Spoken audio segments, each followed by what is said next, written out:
Hi, my name is Morgan Widener, and this is how the flow of sports, identity, and spirituality affects gifted athletes.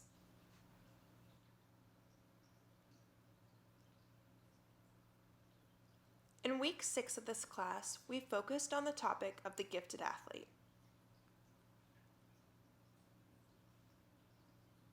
The main question that was proposed during this week was what makes an average athlete transform into a great athlete that's extremely gifted in their sport.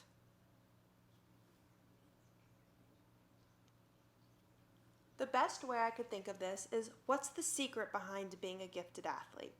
What is what makes these athletes stand out among their peers?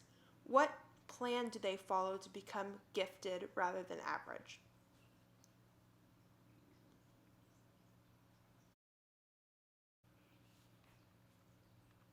By studying all of this information, I came up with a theory that sports, identity, and spirituality are all inherently connected to one another.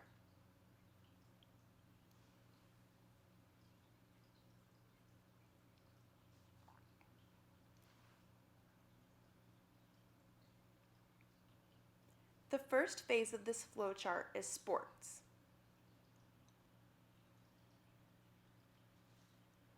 Sports is broken into two different categories.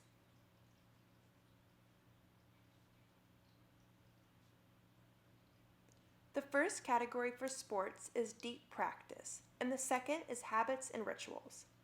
Deep practice is the fact that athletes understand that athletic ability does not come from a divine source. It is grown through hard work and dedication. This hard work and dedication can be seen through habits and rituals, such as running lines for every pass you drop, shooting thousands of shots over and over again till you make one. A ritual is visualization. It's a mental focus tool that many athletes use before games and practices that gets them in the zone and ready to go. The second form of the flowchart is identity.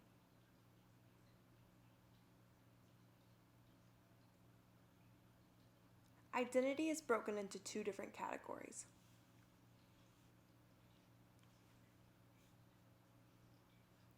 The two different categories of identity is failure-driven and also injuries.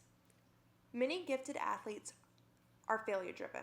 This means that they're motivated by challenges, losses, and obstacles in their life. This is an idea that losing is much more important than winning. The second category of identity is injuries. Injuries are often something that can distract and remove an athlete completely away from their sport. Whether it's surgery and then hundreds of hours of grueling rehab, an injury is something that can bring any person down. Yet, unfortunately, it's just another obstacle that many athletes have to overcome. The third phase of the flowchart is spirituality.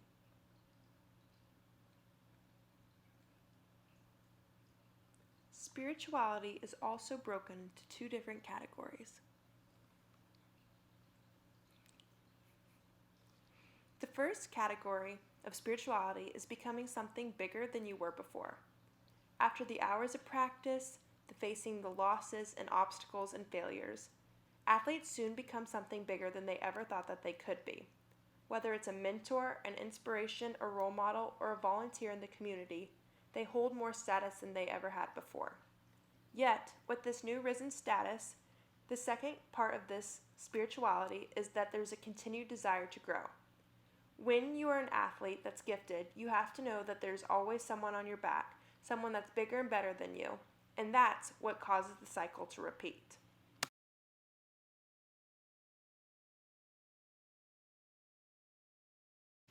As you can see, the flowchart rotates from sports, identity, spirituality, and then back to sports. For an example, I have decided to use my personal story to show how this theory has personally affected me in my life. I am currently a women's lacrosse player here at Syracuse University, and sports has always been a huge part of my life. The first part of the flowchart is sports. I started playing lacrosse when I was merely in the 8th grade, and I always had a dream to play Division I lacrosse. I knew with deep practice and putting in the extra work with habits and rituals, playing that extra wall ball, running that extra sprint, I would be able to accomplish my dreams. And before my senior year, I committed to Syracuse University. Throughout my entire life and in my identity, I have always been extremely failure driven. Losses, obstacles, and anything like that always continues to motivate me throughout my life. In the third game of my sophomore year, I fell and hit the ground and ended up tearing my ACL and medial and lateral meniscus. When I at first thought that this was the end of the world, it was just another obstacle that I had to overcome and became one of my testimonies as an athlete. Now, as I enter into the spirituality section of sports in my life, I have become bigger than I ever thought I could be. Being a role model and a mentor for all girls in Texas to allow them to believe that they can too achieve their goals of playing Division I lacrosse. I have also had the opportunity to be a mentor and grow the game all across the nation by coaching high caliber games and including girls all across the nation to encourage them to join lacrosse.